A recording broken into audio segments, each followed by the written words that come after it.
صحابہ نے کہا یا رسول اللہ جس کے پاس پیسے نہ ہو، بخاری مسلم متفق علیہ حدیث ہے، نبی کریم نے فرمایا نہ بھائی، مفلس تو وہ ہوگا جو قیامت کے دن احد پہاڑ کے برابر نیکیاں لے کے آئے گا۔ یا رسول اللہ اتنی نیکیاں پھر بھی مفلس ہے، پھر بھی غریب ہے؟ تو نبی پاک نے فرمایا نیکیاں پہاڑ کے برابر ہیں، پر اس نے چگلیاں بڑی کی ہیں، غیبتیں بڑی کی ہیں، مذاق بڑے اڑائے، اس نے لوگوں پر پھبتیاں بڑی کسی ہیں، تان و تشنی بڑے کیے، ظلم بڑے کیے، گالی بڑی دی، لوگوں کے بارے میں بری باتیں کی۔ اب رب کریم نے وہ ساری نیکیاں ان لوگوں میں بانٹ دی، یہ مفلس ہو گیا، غریب ہو گیا۔ زیادتی نہیں کریں، ظلم نہ کریں، اپنی نجی زندگی سے لے کر گھر کے اندر سے لے کر اجتماعی زندگی تک زیادتی سے بچیں۔ میرے نبی کریم علیہ السلام نے اپنے غلاموں کو یہ درس دیا ہے، دیکھنا کبھی زیادتی نہ ہونے پائے، دیکھنا کہیں ظلم نہ ہونے پائے، دیکھنا کسی شخص کو تمہارے قول فعل سے، تمہارے مزاج سے تکلیف نہ پہنچے۔ میرے بھائیوں، حضرت وہب ابن منبہ علیہ رحمہ فرماتے ہیں کہ بنی اسرائیل کے اندر ایک بادشاہ محل بنانے جا رہا تھا۔ محل آج بھی جس آدمی کی سوسائٹی کے اندر 2-4 قلعے 2-4 ایکڑ کسی غریب کے آ جائیں، وہ یا تو اسے دھمکاتا ہے یا بلیک میل کرتا ہے، کچھ نہ ہو سکے تو پھر قتل ہی کرا دیتا ہے معاذ اللہ۔ اور یہ خبریں عام ہمیں سننے پڑھنے اور دیکھنے کو ملتی ہیں۔ بادشاہ محل بنانے جا رہا تھا، ایک غریب بی بی رہتی تھی، اس کی جھونپڑی بادشاہ کے محل کے نقشے میں آتی تھی۔ بادشاہ نے کہا بی بی منہ مانگی قیمت لے لو، خالی کر دو یہ مکان۔ بزرگوں کو اپنے جھونپڑیوں سے بڑی دلچسپی ہوتی ہے، بچے سوسائٹیوں میں چلے جاتے ہیں، ابا جی کہتے ہیں مجھے گاؤں میں رہنے دو، میرا یہی دل لگتا ہے، مجھے اس گھر سے دلچسپی ہو گئی۔ اماں کہنے لگی بادشاہ میں یہاں بیاہ کے آئی تھی، خامد انتقال کر گیا، اولاد اللہ نے دی نہیں، میں پکا ہوا پھالوں، گر جاؤں گی تو تیرا ہی ہے، لیکن مجھے اس آشیانے میں رہنے دے، یہ گھونسلہ میں نے تنکا تنکا کر کے بنایا ہے، مجھے رہنے دے، نہ مجھے نکال۔ کہنے لگا میرا نقشہ خراب ہوتا ہے۔ بی بی سارا دن مکان میں بیٹھی رہتی کہ میری جھونپڑی ٹوٹ نہ جائے، ظالم کی نظر میں آ گئی ہے کہیں میرا یہ آرزوؤں کا محل چکنا چور نہ ہو جائے، سارا دن ڈیوٹی کرتی۔ بادشاہ نے بھی 2-4 سپاہی کھڑے کر دیے، جب گھر سے نکلے تو بلڈوز کر دینا، مکان کو گرا دینا۔ وہ خاتون کتنی دن بندہ بیٹھ سکتا ہے؟ ایک دن سر شام گھر سے نکلی، 2-1 گھنٹے کے بعد واپس آئی تو مکان گر گیا تھا، دیوار بن گئی تھی۔ حضرت وہب ابن منبہ فرماتے ہیں بس اس نے دعا کی تو رب کریم نے وہ شہر سارا تباہ کر دیا۔ اس بی بی نے 2 جملے کہے تو الٹ پلٹ دیا وہ سارا شہر۔ میرے نبی کریم علیہ السلام نے فرمایا جب مظلوم کے ہاتھ دعا کے لیے اٹھتے ہیں تو عرش کا مالک آسمان سے کہتا ہے کھول دے سارے دروازے، اس کے بیچ کوئی پردہ نہیں رہنا چاہیے، آنے دے، مظلوم ہے، اس پر ظلم ہوا ہے، ظلم ہوا ہے۔ لوگ کہتے ہیں میں بے چین رہتا ہوں صاحب، مولانا صاحب، پیر صاحب، وہ گھر کے ایک کونے سے چیخنے کی آواز آتی ہے، کوئی دم مل جائے، کوئی تعویذ ہو جائے، کچھ ایسا ہو جائے کہ بچت ہو جائے، کوئی ایسی پھونک لگ جائے کہ آرام آ جائے۔ تو میں کہتا ہوں بھائی اگر بڑے دم کرانے سے بھی فرق نہیں پڑا، اگر بڑے تعویذ لینے سے بھی چیخیں بند نہیں ہوئی، تو ذرا ٹٹول کے دیکھ لو کہیں کسی یتیم کی آہیں ہی نہ دفن ہو وہاں، کہیں کسی غریب کا گوشت تو نہیں دبا لیا، کہیں کسی کو لوٹ کے تو دیوار نہیں بنا لی، کہیں کسی کا مکان پہ قبضہ کر کے تو نہیں بنایا۔ اگر لوٹ اور حرام کا مال ہو تو پھر چیخیں بند نہیں ہوتی، پھر سکون سے سویا نہیں جاتا، پھر وہاں آرام کی نیند نہیں آتی۔ حضرت وہب ابن منبہ فرماتے ہیں بی بی آئی اور آ کر کے اس نے جب دیکھا میرا گھر ٹوٹ گیا ہے، محل ٹوٹ گیا ہے، حالات بدل گئے ہیں، تو وہ خاتون آتی ہے اور میرے بھائی دعا کی تو اس نے انداز ہی بدل کے رکھ دیے۔ مکان سے نکلی تو مکان ٹوٹ گیا، اور فرماتے ہیں واپس آئی تو ہاتھ پھیلا کے پتہ کیا کہتی ہے؟ کہتی اے اللہ میں تو موجود نہیں تھی، بتا تو کہاں گیا تھا؟ تو بھی موجود نہیں تھا، میں تو نہیں تھی، پر تو کہاں تھا؟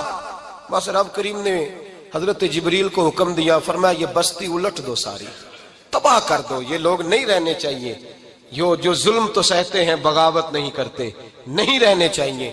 صاحب طبقات کہتے ہیں میرے مصطفیٰ کریم سید عالم صلی اللہ علیہ وسلم کے وصال ظاہری کے ایام قریب آئے تو حضور نے سرخ پٹی باندھی، تیز بخار ہے نبی کریم کو، 2 صحابہ سہارا دے کے مسجد میں لائے، نبی پاک علیہ السلام کو بظاہر سہارا دے کے لایا گیا، کریم رسول نے لوگوں کو جمع کیا، حضور آج کیا ہونے والا ہے، آج کیا کہا جائے گا، آج کس لیے میٹنگ بلائی ہے؟ نبی کریم کے کل صحابہ جب مسجد میں جمع ہوئے تو کھچا کھچ مسجد بھری ہے۔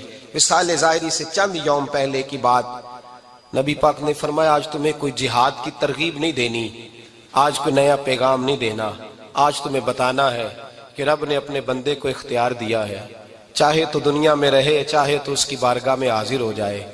اس عبد نے بارگاہ ربوبیت کی طرف لوٹنے کا ارادہ کر لیا ہے۔